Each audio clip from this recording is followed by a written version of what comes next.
tu finis de dire merci, de rendre grâce pour tout ce que cette année a été pour toi, tu vas prendre le temps de faire le bilan de ton année. Je t'assure que la pire chose que tu puisses infliger à ta vie, c'est de ne jamais faire de bilan. Et plusieurs personnes ne font pas de bilan. J'estime que si une entreprise prend le temps chaque année d'organiser tout un comité de direction, un conseil d'administration pour faire le point, le bilan de ses activités, mais pourquoi toi, qui as une vie si précieuse, ne prendrais-tu pas du temps pour faire un bilan? Tu dois faire un bilan de tes accomplissements, un bilan de tes challenges, un bilan de tout ce qui s'est passé dans cette année. Qu'est-ce qui a été positif? Qu'est-ce qui a été négatif? Et quelles sont les leçons que tu en tires? Pour aujourd'hui, sache que la deuxième étape pour bien planifier ton année, c'est de faire un bilan.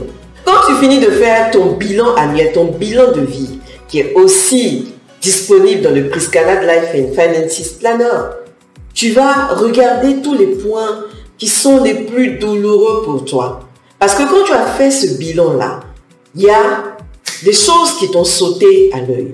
Tu as vu certainement des difficultés qui se répètent dans plusieurs domaines de ta vie, ou tu as perçu un problème central qui fait que tous les autres domaines de ta vie sont impactés. Alors, tu vas décider ce que tu feras de ce problème central ou de ces problèmes centraux. Tu vas donc à partir de là définir ce que tu veux voir changer dans ta vie, dans ces domaines-là, pour la nouvelle année. Si par exemple tu te rends compte que la question de la gestion des finances est ce qui te bloque le plus, tu en feras ta priorité pour la nouvelle année.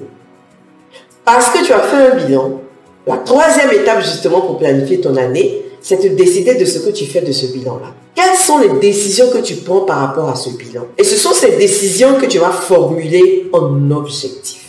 En objectif à atteindre tout le long de l'année.